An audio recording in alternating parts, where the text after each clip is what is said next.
devastating knockouts to slurs that cross the line, NFL players would do absolutely anything to win. That's astonishing. It's absolutely world class.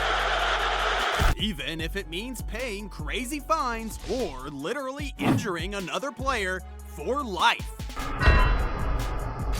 In this video, we're discussing the 25 most absurd fouls in NFL history. Starting at 25, we got Dante Robinson's hit on Deshaun Jackson. Imagine a hit so hard that both players got knocked out. Well, that was the reality when Atlanta Falcons cornerback Dante Robinson hit Philadelphia Eagles wide receiver Deshaun Jackson. In the game between the Atlanta Falcons and the Philadelphia Eagles, Robinson viciously hit a defenseless receiver. He had lowered his head, didn't launch himself, and even hit Jackson in the shoulder pad, not the helmet. Nevertheless, the hit sent both players to the shadow realm, and Jackson suffered a concussion. A lifeless Jackson twitched while on the field before being carried to the hospital, while Robinson was penalized and fined $50,000. But that's not even the most iconic double KO in the NFL, as you'll see later in the video. At 24, we got Eric Smith destroying Anquan Boldin. Anquan Boldin was at the receiving end of one of the hardest helmet-to-helmet hits you'll ever see. In September 28, 2008, a game against the Arizona Cardinals. The Cardinals were down by 21 points with about half a minute left, so it was a meaningless score. But the quarterback, Kurt Warner, threw to Boldin in the end zone because he had to. And it was the right call until it turned into a whole lot of effort for a very big loss. As Boldin reeled in for a high pass from quarterback Kurt Warner, he was hit from behind by safety Kerry Rhodes. Boldin's chin dropped with the impact, his helmet lifted, and the momentum flushed him into the helmet of Smith, who was charging. As with the Jackson-Robinson hit, both players went down, but Boldin came off way worse. He broke multiple bones in his face, but still played a couple of weeks later and managed to last 8 more seasons. What are y'all looking at? At 23, Willis Migahi brutal knockout hit by Ryan Clark.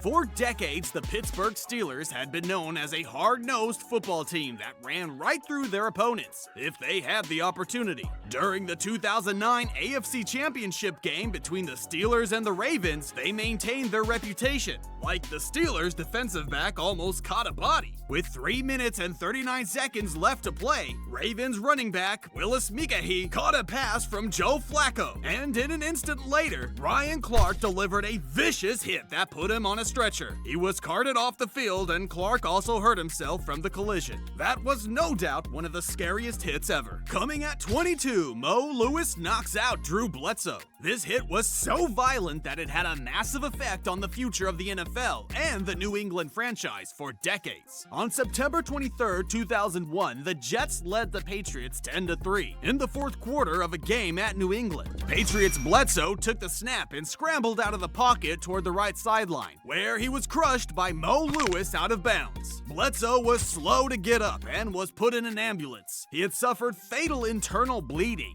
His replacement was a young Tom Brady. And as we all know, Brady led the Patriots to 6 Super Bowl titles and became perhaps the greatest football quarterback ever. Brady's back! That's your quarterback! And the Patriots have won their 6th Super Bowl title. At 21, Eric Hipple gets destroyed, literally. While Tom was the greatest quarterback, Eric Hipple holds the title for the hardest hit a quarterback has ever taken. In the 1985 game between the Detroit Lions and the Tampa Bay Buccaneers, Hipple took the hit that changed his life. As the Lions signal caller, Hipple faked a handoff before rolling out. Unfortunately, he never saw Tampa's Scott Brantley, who hit him so hard that Hipple's helmet flew off, and he lay in pain and dazed on the field. He paid the price with concussions and other injuries, putting an end to his career in 1989. He has since been open about his own depression and suicidal thoughts. Living, you feel like you're worthless, you feel like things are over. At 20, we got Vantas Burfict hitting Antonio Brown. Speaking of brain-altering hits, in this game between the Bengals and the Pittsburgh Steelers, Antonio Brown suffered a concussion hit that turned his brain to mush. In the fourth quarter, as Brown was being brought to the ground, Burfict came into the scrimmage and threw a shoulder at Brown's head, also catching his own teammate Jesse Bates. It drew a 15-yard personal foul penalty and moved the Steelers toward a game-winning field goal attempt. Nonetheless, the hit by Burfict may have changed Antonio Brown's life forever, leaving him diagnosed with CTE. At 19, Myles Garrett on Mason Rudolph. Unlike the other fouls on this list, this one didn't occur during play. Rather, was a result of a controversy. Oh, gosh. Oh, man. On November 14th, at the end of the fourth play during the Browns' 21-7 win against the Steelers, a brawl broke out which Garrett ripped the Steelers' Mason Rudolph's helmet off and hit him in the head with it. In the head. In Garrett's defense, he alleged that Rudolph used a racial slur toward him just prior to the brawl. Still, the NFL suspended Garrett indefinitely, and the incident ended up costing Garrett the final 6 games of the regular season. Number 65 and number 95, those two players are disqualified. And roughly $1.2 million in pay, plus a fine of $45,623. But some players like Gronkowski love paying fines. At 18 on our list is the Gronk on Trey White. Gronkowski has a good argument as the dirtiest player ever due to how he smashed his opponents. In the fourth quarter of a 2017 game between the Patriots and the Bills, Gronkowski was upset that White wasn't called for pass interference or defensive holding that happened prior to an interception. Looking to pass judgment himself, Gronkowski drove his head while White was on the ground, striking White's neck and the back of his helmet with his shoulder. He was flagged for unnecessary roughness while White was taken out of the game and put into the concussion protocol. Gronk was suspended 1 game for his late hit. Well, despite losing a paycheck of $300,000, Gronk was thankful for the suspension, citing that his body needed time to rest. And this just makes us think he had intended to commit the foul just to be suspended. What do you think?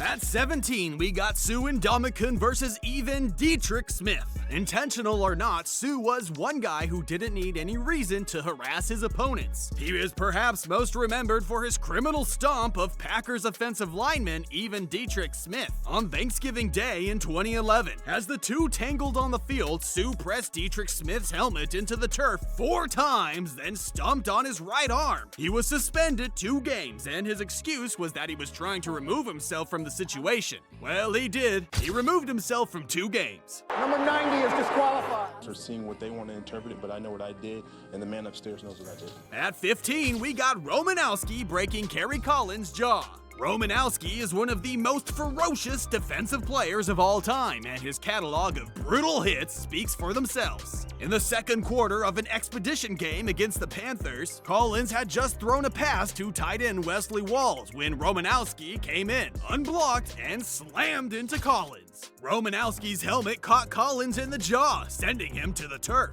Collins got his jaw broken from a hit. He got up slowly, bleeding and staggering off the field. He was taken to the hospital where he was confirmed to have suffered a broken jaw. Romanowski, however, was fined $20,000 by the NFL. At 14, Romanowski versus J.J. Stokes. None of his fouls were more absurd than when he spat into his opponent's face. In Week 16, a shouting match between Romanowski and 49ers receiver J.J. Stokes led to the linebacker spitting in Stokes' face.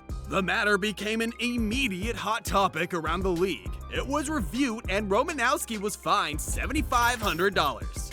At 13, can you guess? We got Romanowski again, but this time kicking Tony Gonzalez in the head. During the 1999 season, Romo was at the prime of his Heartless. So much so that he got fined multiple times a season for several hits on a single player. On December 5th, during the Broncos game against the Chiefs, Romanowski was fined for illegal hits and a punch aimed at Chiefs tight end Tony Gonzalez. Romo was fined $4,500, but it wasn't his first incident with Gonzalez. It was the second time that season that Romanowski had been fined for an illegal hit on Gonzalez, and the third time overall. Bringing fines against him him to $27,500. Just like Romo, James Harrison had a real obsession for the Browns. Number 12, James Harrison on Muhammad Massaquoi. One of the most notorious opponents the Cleveland Browns have faced was James Harrison.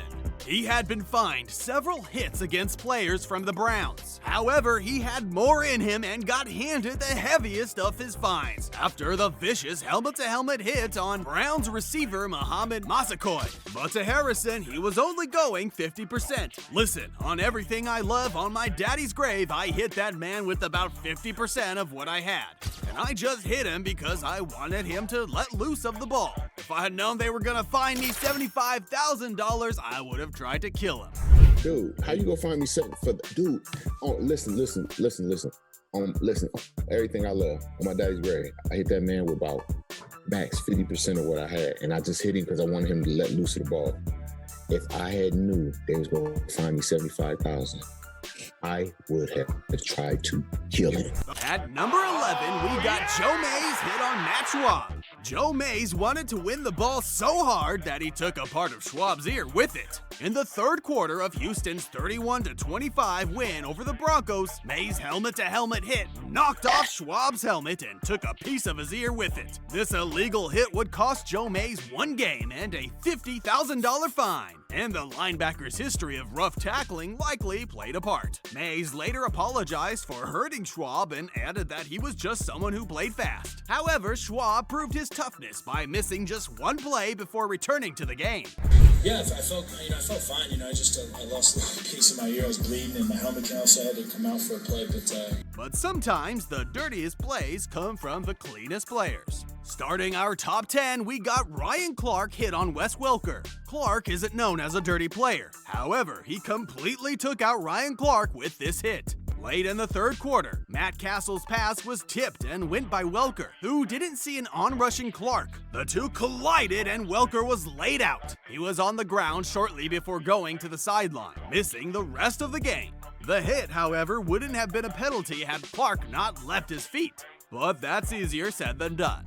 Number 9, Sue Ndamukong on Jay Cutler. Sue's tackle on Jay Cutler looked like a straight assault to everyone watching. In a December 2010 game, Detroit was leading Chicago by 3, so Jay Cutler decided to scramble for a first down. Sue wasn't gonna let that happen. He tracked him down, giving the Bears quarterback a heavy shove to the turf.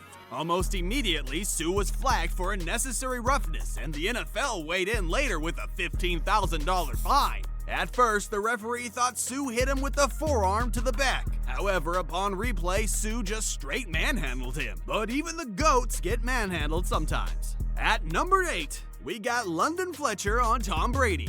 In December of 2011, Tom Brady was at the receiving end of a hit that could have shut the dreams of him ever becoming the greatest quarterback in NFL history. With 57 seconds left in the first half with the Patriots driving, Tom Brady scrambled and slid. At the last instant, Brady ducked and a rushing London Fletcher plowed into him. Fletcher was called for a forearm hit to the head of the quarterback. However, replay showed Fletcher's arms around Brady's ribs and nowhere near the quarterback's head. Number 7, we have Bobby Okereke on David Harris. In May of 2023, David Harris got laid out so badly that his teammates were terrified he was going to die. In the clash between the Buffalo Bills Clash and the New York Giants, shortly before halftime, running back Damian Harris was involved in a nasty collision with Bobby Okereke. He was hit by Bobby on the area above his shoulders and collapsed from the collision. David stayed down on the play and was eventually placed onto a backboard, and an ambulance came onto the field to get him. However, he relieved tensions with a thumbs up to fans as he was being loaded into the ambulance. It was later revealed that Harris had suffered a neck injury. Sadly, concussions and neck injuries have ruined players' careers forever. Number 6, Adrian Wilson hit on Trent Edwards. In this game on October 5th, 2008, the Buffalo Bills lost 41-17 to the Cardinals, but that wasn't the biggest topic of the game. On the third play from scrimmage, a vicious hit by safety Adrian Wilson left everyone shocked. Wilson ran and launched himself at Buffalo Bills quarterback Trent Edwards, driving Edwards' head into the ground. Edwards left the game with a concussion and was never quite the same after the hit. As for Wilson, he was fined $25,000 for the devastating play.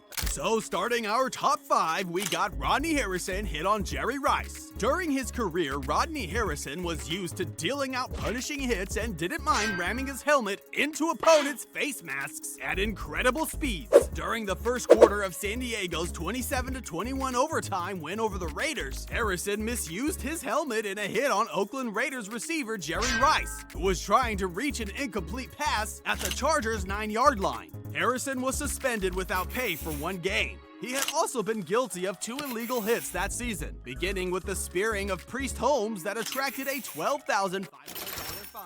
Well, Harrison is willing to spend the money. At number 4, we got Rodney Harrison hit on Jerry Brigham. In his career, Harrison was fined over $1,000 in total. One of his worst fines came after this helmet-to-helmet hit on Oakland Raiders tight end Jerry Brigham. The incident happened midway through the first quarter of the Raiders' 15-13 victory at San Diego. Rich Gannon made a pass to Brigham that sailed incomplete. Also going for it was Harrison, who hit the tight end and was flagged for a 15-yard personal foul. Brigham, being in a defenseless position, made matters worse for Harrison, and Harrison was fined $40,000 by the NFL, one of the biggest in the league history at the time.